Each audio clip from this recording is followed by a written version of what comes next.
for Bobby. Okay, and we are picking up our storyline of Baal Peor. I'll just catch everybody up by reading the text without going to the details of the analysis that we have done up until now. We'll just read the text. We're in Bamidbar Chaf Hey. Vayeshev Yisrael Bashitim Vayachal Am Lisnodal Moav, and Israel were dwelling in Shittim, which is there on the plains of Moab. And the people Vayachel, which means either they began or they desecrated themselves, they profaned themselves to whore with the daughters of Moab. And they called out to those men to participate in the sacrifices to their gods. And the people ate and they bowed down to their gods. It's bad, everybody. This is bad. And over and over again, it's Ha'am, which we sometimes identify as bad people versus the entire nation. Ha'am. Vayitzamed Yisrael. Now it gets worse. Vayitzamed Yisrael Baal Peor. Israel attached itself to Baal Peor, which is an idolatrous practice. Vayichar Adonai b'Yisrael, and God's anger was kindled against Israel.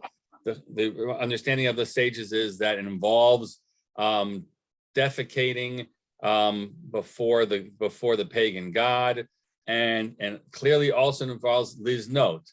We did point out that the one way you could read liznot el b'not Moav is in the prophetic use of the word liznot, which is to be an adulterer, a religious adulterer, that we are not faithful to the God of Israel by going after the Moabite women who get us to worship idols. But it's clear from the following storyline that it also is going to involve znut on the other type of znut, which is their old bread and butter whoring, as that phrase would be understood. So it's bad and God is angry. When we say God is angry, what does that mean? People are going to die. People are going to die. And it could actually, we don't know if there's some commentaries who point out that for the Torah to describe God's anger means that God's anger is manifest somewhere. And so at the end of the story, we're going to read about it. And so according to that rendering, God's anger is kindled. He starts to plague the people, whether it's just anybody or the people who have been involved. And God says to Moshe, I want the following to happen. You take all the leaders of the nation. Now, does that mean, as the translation here says, it means take the ringleaders of the Ha'am, the bad guys, or does it mean call up the leaders of the nation, the Hoka Otam, and I want you to impale them, the bad guys, Ladonai Neged Hashamesh, for God's sake, right? Before God and before the sun. And then God's wrath will turn away from Israel. So that's the way God will stop being angry. What is it? How do you stop God from being angry? Kill the adulterers. Law and order. Law and order. Punish criminals, religious criminals, and my anger will be mollified. Okay, I will be mollified because you're doing what has to be done to punish the offenders. Punish the offenders, God's anger will turn away. And Moshe says, Moshe says to the judges of Israel, "Here, Gui Shana Shav, Hanis Medina Baal Peor. You guys each kill your people who have attached themselves to Baal Peor," which is understood to mean he turns to each shevet, each tribal set of judges, and says, "You judge your own people. That's your responsibility. That's what the moment calls for. That was what will put God's anger away. And if not, we got big sorrows." Okay. Now, is this after Pinchas? Pinchas doesn't exist until the next psukim. Okay, so that's the setup. That's the setup. It's bad, and there's a fix. The fix is judges do your job. God's anger will be mollified, and we'll be able to move on. The bad guys being punished. At that very moment, Pasuk Vav. V'hinei ish mibnei Yisrael ba. And now a man of the children of Israel came. And he brought to his brethren the Midianite woman. The Midianite woman. Not a Midianite woman, but the Midianite woman. Moshe called up in Israel right in front of him. So he brings it to his brethren in front of Moshe's eyes and in front of the eyes of the entire assembly of the children of Israel. And they were weeping at the entrance to the tent of meeting. Okay, so here's a man bringing as in an assertive way. He is bringing along a Midianite woman in front of everybody. He's bringing her to his brethren in front of everybody, and people are crying. Are they crying in response to him, or are they crying because of what we've described? And then we're setting up the scene while everybody is crying about what happened, what's been told to us in the previous pasuk. He is doing this. Two ways to read that. Bayar Pinchas ben Elazar ben Aaron HaKohen, and Pinchas, the son of Elazar, the son of Aaron HaKohen, saw something. And he arose from amongst the assembly, and he took a spear in his hand. And he came after the man of Israel to the chamber. And he ran through, stabbed them through, both of them. Etish Yisrael, the Israelite man, Bet Isha, and the woman El Kubata into her chamber. And then the plague ceased. How many people died in the plague? 24,000 people.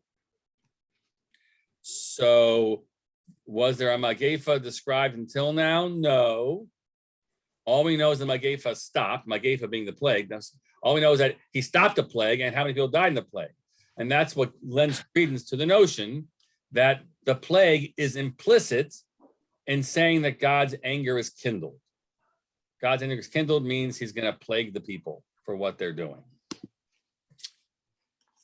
Okay, so that's the event, kind of. Who is this person? Who the Torah tells this person is?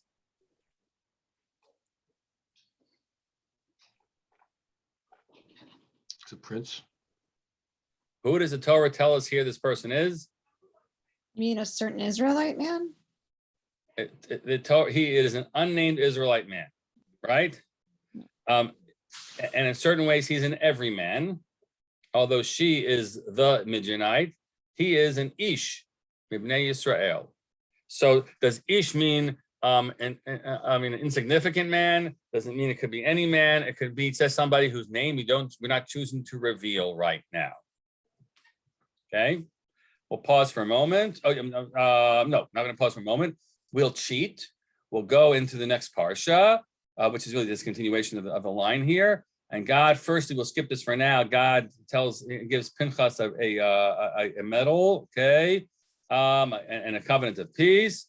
Now, pasuk Yud Daled, B'Shem Ish Yisrael Hamukesh Yokayat Amidanit, the name of the Israelite man who was killed, who it's hard, who was killed along with the Midianite. Et would be im here in Hebrew, along with the Midianite woman.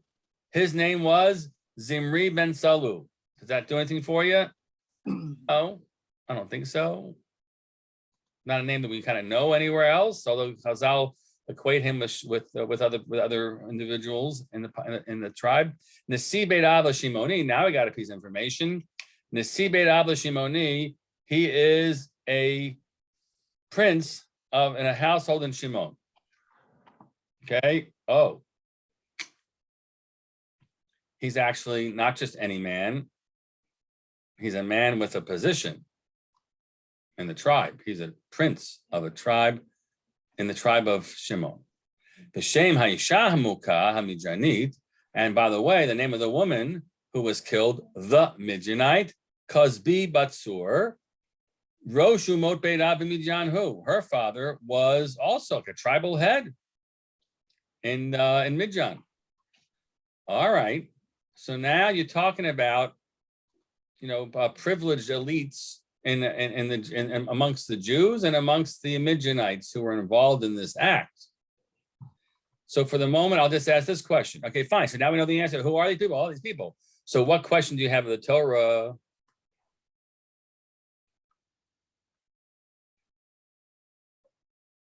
Why not tell us at the outset? Why does it wait till the end? Yes, good. That's the question of the Torah you have to ask. Why should the Torah fill it in later? It should fill it in right away. Tell us who they are. A guy named Ben Zimri came with her. They were post-cultural people, and they did this.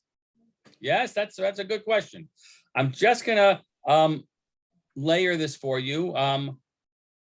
The Torah does this another time in a very different context, but it may be really interesting to conjure it afterwards.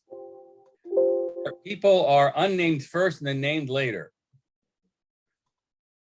Anybody think of another example of that? Unnamed first, named later. Moshe's mother. Good. A man from the tribe of Levi goes and takes a woman of tribe of Levi, and she has a baby. Moshe. That's in Parak.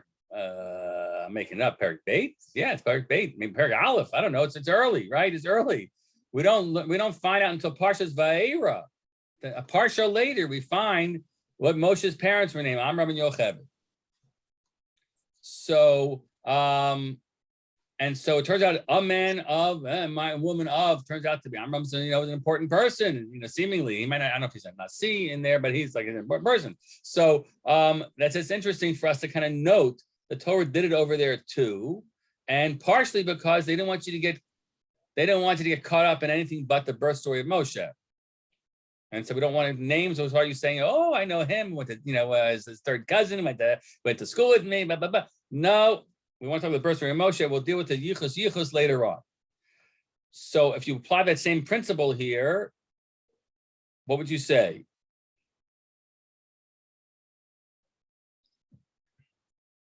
They're important. We don't want you to think about their importance. That would take away from the story that we're trying to tell. And then read the story involving important people, right?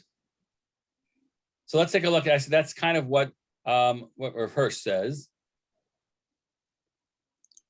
I think I'm sure I read it over. I must have made some mistakes in the transcribing. This is Rav Hirsch wrote in German, so this is a Hebrew translation of Rav Hirsch, rendered into Hebrew by me. Okay, so Alex, you want to read the Rav Hirsch?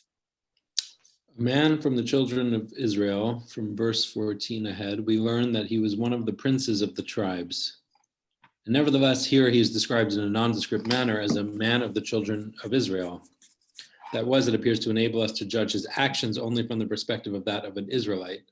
The fact that he was a prince and therefore was sign calling for a spiritual purification definitely added to the severity of the sin. Yeah, I don't know. I don't know what to make of this. He uses the phrase. Here's the phrase here, right? Why is that sign calling? No, from a perspective. I don't know what I wrote here. Forget that line, okay? But it basically means we don't want you to think about. One thing I said, yeah,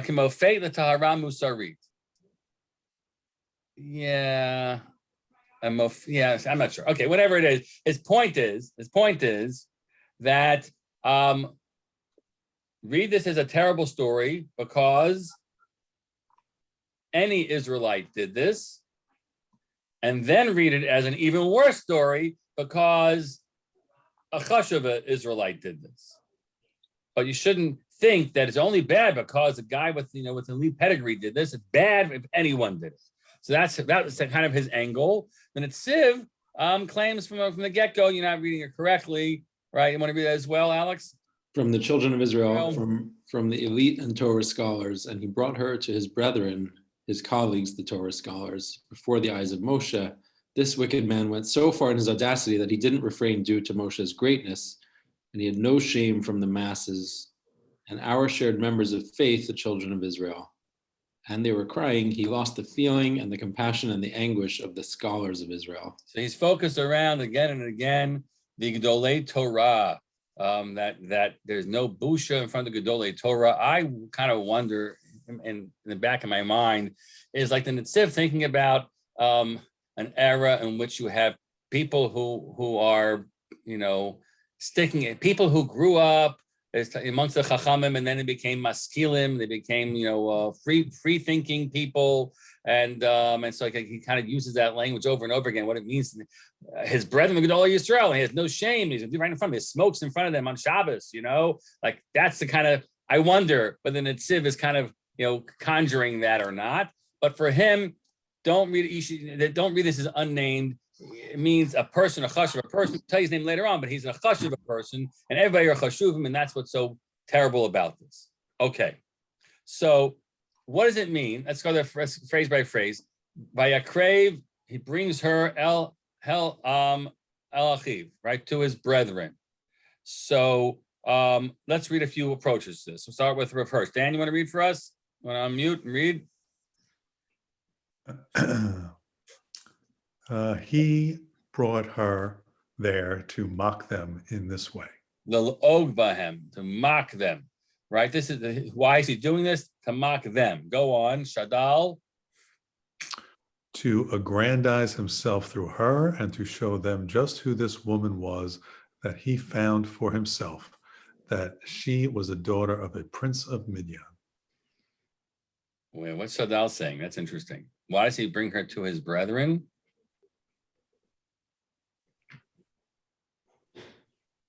To show her off. Yeah. Look at the woman I got, right? You guys all got, I don't know, you guys all got nobodies and, backwoods girls or whatever. I got myself a princess. And look how, that means, look how big I am for having done that. So that's what he brings her there to show off. I don't know exactly what the here. Read the Rashbam as well. He brought near the Midianites, his brothers. Dan, Dan, you're a reader. Hold on, stay with us. He brought near his brothers. He brought the Midianite near to his brothers for sexual purposes. The verb vaikrav and brought her near is like, do not come near to uncover nakedness.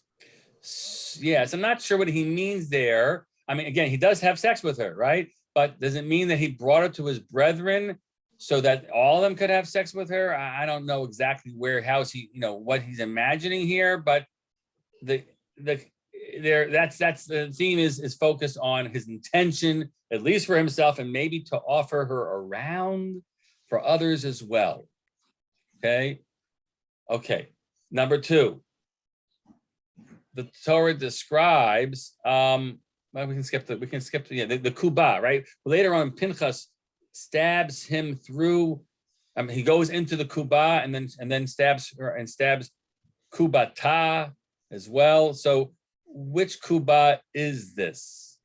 What a Kubah is? A cube, maybe a chamber.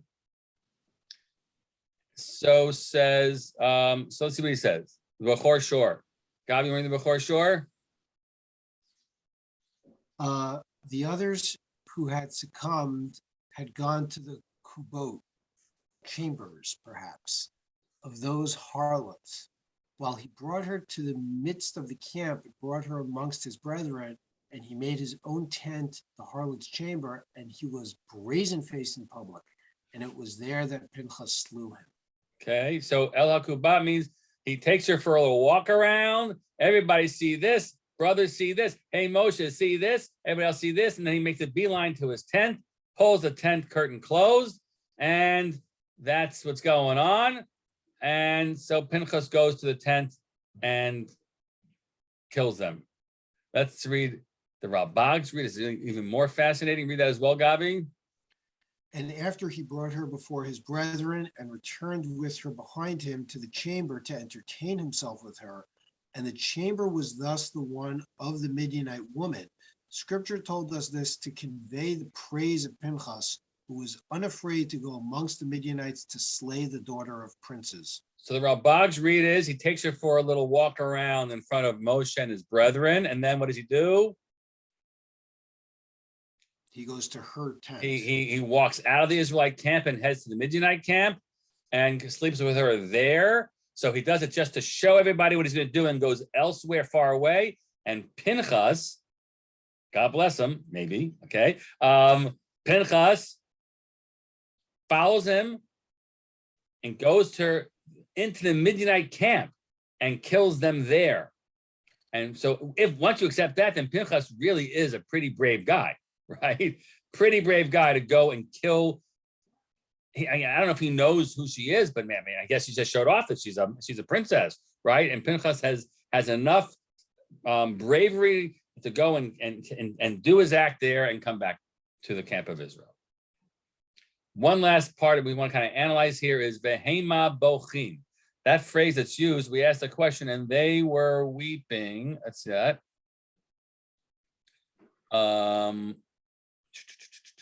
Right. And they were weeping at the entrance to the tent of meeting. So I'll tell you my pshat, which I saw nobody say. Okay. My pshat is, and we're saying we're all adults here, right? They were crying out right by the entrance to the tent of meeting. Means crying out is sort of like they're just going at it, right? Zimri, or the Israelite man, and this woman are like in front of everybody, basically going on, and then he goes into his tent. So I read bochim as kind of descriptive of how far he's gone. Nobody else agrees with that. Everyone says Chaim Martyr, it can't be pshat. I mean, no one even considers it, right?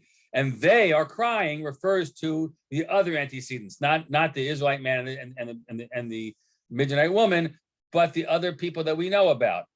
Moshe, Adat B'nai Yisrael, Moshe, or the elders, or the assembly, or the Shoftei Yisrael.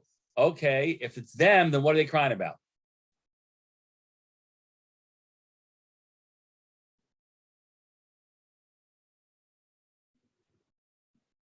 It's who? Sorry. If it's the people of Israel crying, why are they crying? I think this is going to bring a curse on them and God's punishment. Okay. Well, we offer two. Let's put it. We offer two possibilities. Hema bochim means while the people are crying. If it's while the people are crying, then what are they crying about? Whatever has just transpired, independent of this guy, right, and her. They're crying about the plague. They're crying about what they see going on. They're crying about the announcement that what? Everybody involved is going to be what? Killed. You be killed, impaled and killed, right? And so people say, "Oy vavoy, it's gonna be a giant death, situation as everybody's gonna be schlepped in for judgment here." So people are crying about that. I'll read you Ibn Ezra, who reads it has something to do with Moshe. Let's read Ibn Ezra first. Hema bochim, Moshe v'Aaron mipalim Hashem. Bochim here means not crying out like in general. It means davening, beseechingly. Moshe and Aaron are crying out and davening to Hashem. That's why they're tent of meeting. They're davening to Hashem. Oh, please Hashem, forgive the Jewish people, right?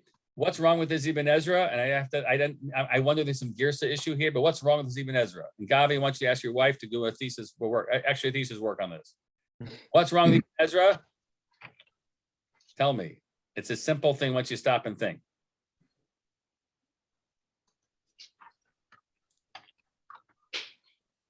Is this possible? Well, it just doesn't seem likely given the circumstances Let's start with possible. We don't have to get to likely. Is it possible that they were davening. that Moshe and Aaron were davening? Oh. Why is it not possible that Moshe and Aaron were davening?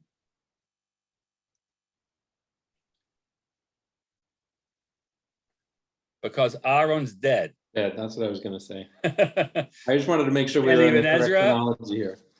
died in the previous parsha. Like, I don't know, unless unless he undo the timetable here, but he's dead. So I'm gonna guess that this is an error in transcribing, and maybe he meant Elazar instead of Aaron. That is my presumption, and because Elazar is filled the role, right? So Aaron is this. This doesn't work. So, but it's possible that they're davening. It's not possible that that man's davening. Okay, so Liz might see it's unlikely, but at least it's possible, right? Chizkuni, Liz, you want to read these other opinions? Chizkuni, and they were crying. Sure. And they were crying over the fact that Moshe had declared that everyone should execute his people. And it was so difficult for them to execute their relatives. Who's crying? Sounds like The ones who have to execute their relatives. So who's crying?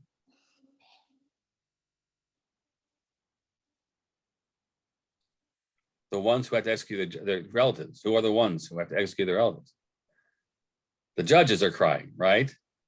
Moshe just said, you guys get up, and everybody in every tribe, you gotta, it's not simple, but you gotta kill your people. So that's very hard for the judges. I never thought in my whole life that I'd have to kill.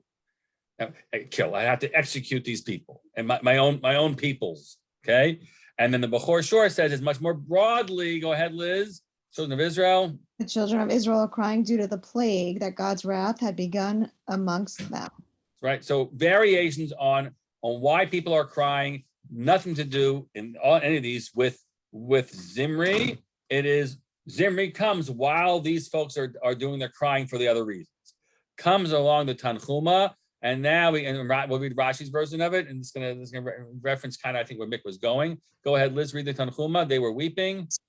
The law or decision on the matter escaped him, and therefore they all burst out into weeping. In the case of the golden calf, Moses successfully resisted 600,000 men, as it is said, and he ground it to powder, and he made the children of Israel drink of it. And here his hands were weak. He did not know what to do. But this was intentionally caused by God in order that Pinchas might come and receive that which was meant for him. Let's put aside the last part, the last section here.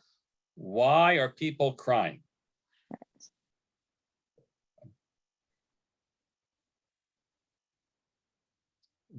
For the reason Mick said, right?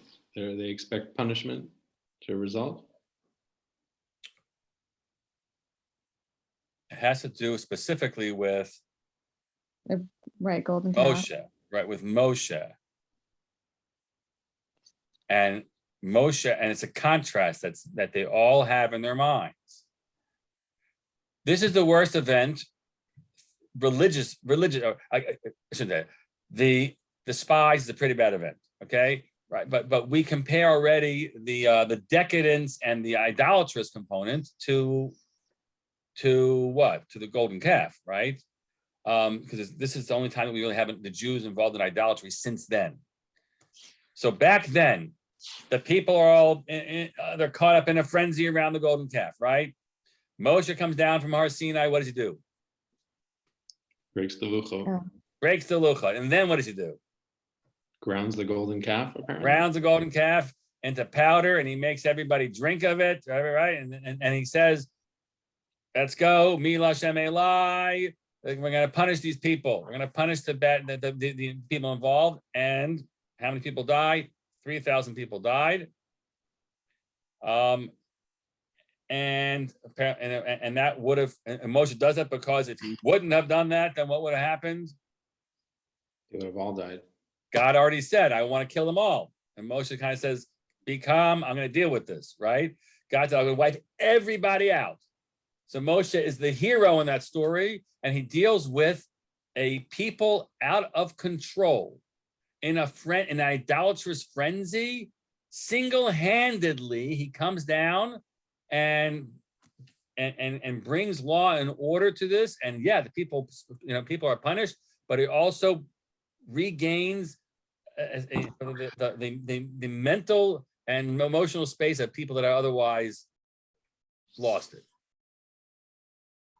Now you have, skip ahead 40 years, okay, 39 years, and you have notably things are out of control, And Moshe tries to let's go. We're gonna a Mila Hashem Elai kind of moment. Everybody go, judge the people that, and then a guy comes in front of him and does what to him? Shows him up. Right? He if that's allowed. Is that an obscene act? I don't even know actually, right? He directly challenges everything about Moshe, and Moshe does nothing. Pinchas gets up and he goes, blah, blah, blah, blah, right? But it's in front of Moshe these things happen, and Moshe doesn't act. It doesn't, and this is a moment in which things can unravel completely. It's already bad, but the people are crying because they see what just happened now. Not that this is happening while the people are crying about the other thing. They're crying about this, that Moshe sees this and doesn't react. Now, the Gemara that Rashi quotes, the Medrash that Rashi quotes concludes, don't think it means anything. It was done purposefully. Hashem made it happen so that Pinchas could step forward. We want to give Pinchas a spot, right? But okay, we'll analyze that on its own. But in the moment, what you have here is seemingly a recognition that Moshe cannot control the people, and it reflects both on Moshe and on the people, right? People are afraid, not just like, oi, Nebuch, Moshe doesn't, he lost his moxie. It's not just that Moshe lost his moxie, right? It's like, it really is possible that this entire thing is blowing up. And I want you to remind yourselves of a contrast. A chapter ago, Bilam, who's responsible for the story, as Chazal read it, right? Bilam looked out onto the encampment of Israel, and what did he say about us? Matovu, amongst other things, how goodly your tents, what modest, chaste people, and what a lovely thing you are. This is the perfect nation, law and order, modesty, privacy, blah blah blah blah blah. One chapter later, it's fallen apart, and a guy comes just when Moshe is trying to get clamp down a little bit. A guy comes and throws a grenade in this, and Moshe is not able to rise to do anything. Thank God Pinchas comes, right? That's what you have here. And I'll put it differently. If you were a conservative person, and you say what is happening here, it's the 1960s, okay? It's the 1960s, and free love and drugs, right? And what happened? There's no law and order. Everything's falling apart. And that's why bochim, people are crying. Now, let's take it to one last component for this evening, which is, what is the motivation of this guy? So we have versions of it that it's bragging, it's whatever, but what is he doing this for? So I want to take a look at some versions of this. And Mick, you want to read it for a little bit? Right? What was up to is the question. We'll start with and behold a man. Yeah. And behold a man, for the children of Israel came. What brought him to do this? The incident serves to teach you that he had respect neither for heaven nor for mortals. It is stated concerning him, an insolent and arrogant one, scorner in his name. He acts with arrogant wantingness. It just, what? There are some people like this on the planet who don't have any holdbacks, brazen in their core nature. They'll be brazen to anybody. They couldn't give a damn about people, and they don't give a damn about God, because God has just said, stop this now. And he's defiant not only of Moshe, he's defiant of God. His walk around, his trot around with this woman is in front of the Ohel Moed also, right? In front of the tent of meeting. So this is really on every level terrible. And it says he's an insolent man. Just that he did not get that gene. Okay. Let's get a little narrower. Let's read the Ralbag, if you would, Mick. And he brought the Midianite to his brethren. This intends to say that he brought her to the camp of Israel publicly, so that Moshe and all the assembly would see this. And he brought her to his tent and lay with her. And it was and this was all the time that Israel was dying in the plague. And they were being put to death by the judges. And it was for this that they were crying at the entrance to the tent of meeting. And it is correct that which the sages stated that Zimri was quarreling with Moshe over his taking of the daughter of Yitro. And now Moshe is the one ordering to kill all those who have been connected to the daughters of the foreign god. And that is why he brought her before the eyes of Moshe into the camp of Israel. What? Oh, this is, we'll see that more in a second. What did he just throw in here? Said you took a daughter of a non-Israelite priest. So Yeah. what's the big deal? You married a priest of, in fact, a priest of Midian. Okay, you took a Midianite daughter of a priestess, right? A daughter of a priest, and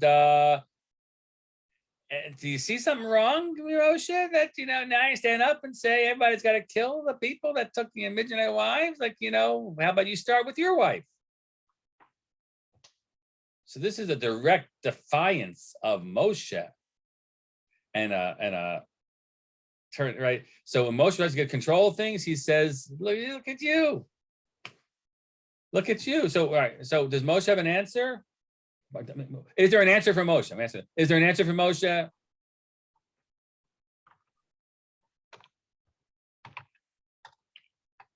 No. So you'll be a chacham. You come up with lots of answers for Moshe, right? Number one, Yisro gave up his avodah zarah, right? And by time, and shortly later, he follows him to the desert to convert to Judaism, and it was already earlier on. And in fact, the Midrash says that people were attacking Yisro's daughters at the well. And the Midrash wants to like, who attacks the priest's daughter what kind of people attack their own priest's daughter, right? Like going after the rabbi's kids, like who would do such a thing? So, and the answer is because he had already given up his belief and his position as a Midianite priest. Okay, so like number one. Number two, Moshe marries her before the Torah is given, and so technically he's not Jewish, and she's not, and whatever. All these rules don't exist. And then everybody comes to Har Sinai, and that is a conversionary moment for Bnei Yisrael. And especially if Tzipporah arrives before Matan Torah, Machlokas, right? Then she also converts to Judaism. So this isn't a Midianite woman who says, "Here, worship this icon and defecate in front of it." This is a woman who you might see have answers. There are answers for that. Third answer, we'll just point out, what do we know about Moshe's relationship with Tzipporah? It seems, Torah seems to say, right? Moshe and Tzipporah aren't together. They might not be together since she came back. Maybe Moshe's uncomfortable. Maybe she's afraid of somebody like a Zimri pointing. So he's not with her. He doesn't divorce her, but that's what Miriam is talking quietly to Aaron about Moshe and the Isha Kushit, that whole story. It's in one version, he's talking about Tzipporah and Moshe separated from her. So like he's not deaf to these issues and actually might separate himself maybe for this. I'm just throwing it. It's a possibility. So Moshe has lots of terutzim, but how's it work? The terutzim don't matter when you're making a populist scandal claim, right? It doesn't matter that Moshe has 5 good Lamdisha Talmudic answers. And in the moment, he says, "Hey, Moshe, you're telling us to kill everyone who sleeps with the Midianite? Start with yourself." That lands a lot better than the explanation that Moshe has. So, yeah, Moshe is paralyzed here because he's stuck. He is personally stuck. There's a personal component here, and he can't. And if you get up and he would stab Zimri right now, people would say what? Hypocrite? Yeah, they say he's killed Zimri, not because Zimri's sleeping with the Midianite, because Zimri challenged him on a soft spot in his bio, right? So like Moshe's like really stuck with that rendering. So Zimri goes right to, and he plays something. A guy out of nowhere. We didn't even know this guy was, and suddenly he is like the new Korach, right? That's who he was. Wow, out of nowhere, that's become this way. It's like a spin-off. There's like a whole show to be made just about There's a Zimri's backstory. Yeah, correct. Yeah, so we can look at the other Rabbah. We'll skip the other Rabbah for now. We're just going to look lastly at the Gemara Sanhedrin. Then we'll stop there. Let's read the Gemara Sanhedrin. Yeah, Liz, you want to read it for us? It is stated. Sure. It is stated, and Moses said to the judges of Israel, each of you shall slay his men who have adhered until Baal Peor. The tribe of Shimon went to Zimri, son of Salu, their leader, and said to him, they're judging cases of capital law and executing us, and you are sitting and are silent. Wow. So they say, hey, we don't want these feds coming in and telling us how to lead our lives, right? You got to stop this law and order thing, because people are going to die, because people who did bad things because they want to do whatever they want to do. Zimri, you're going to let Moshe get away with this and Shoftim, our own Shoftim, get away with this? You do something. Do something. Go on. What did Zimri do? He arose and gathered 24,000 people from the children of Israel and went to Cosbi, daughter of Zor, princess of Midian, and said to her, submit to me and engage in intercourse with me. She said to him, so wait. So it's not that he's not the rest of those people who are looking for thrills. And he ended up with a Midianite woman, and he got lucky. He purposefully goes at that point to find himself that woman as a way to defy the attempt at law and order and executing judgment. Go on. So he says, submit to me. And she says, I'm the daughter of a king, and this is what my father commanded me. I have to go, everybody. Thank you, Rabbi. Okay, go ahead. Submit only to the greatest of them.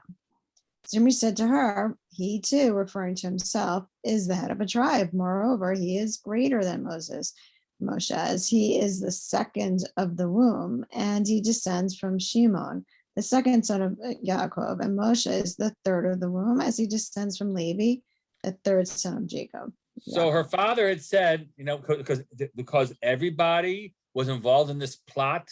If we go back to the plot to get the Israelites to succumb to this decadent worship, znus, as a way to undermine us. Her father had said, I don't want you sleeping with any old Israelite. You can be part of the national effort, but only with the most chashuv of people. And he says, I'm chashuv, I'm more chashuv, I'm more important than Moshe.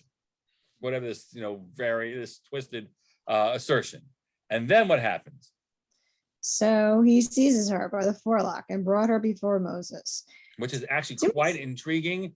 Did she come willingly? Nope. No, he's dragging her. This is a abusive, aggressive behavior, and it's picking up on the word vayakrave. And he brought, so he says, you're coming with me. All right, and he brings her, and he says, son of Amram. Go ahead. Is this woman forbidden or permitted? And if you say that she is forbidden, as for the daughter of Yitro, to whom you are married, who permitted her to you? So halacha. What? We can stop here. That's the rest of what we got. And then people were, were so sad about what has happened there. Their poor Moshe Rabbeinu and everything's fallen apart. So Zimri is part of this as a direct effort because people are being punished. That's why he goes after the legal system to put a wedge right into it and stop the judgment of the Israelites from happening.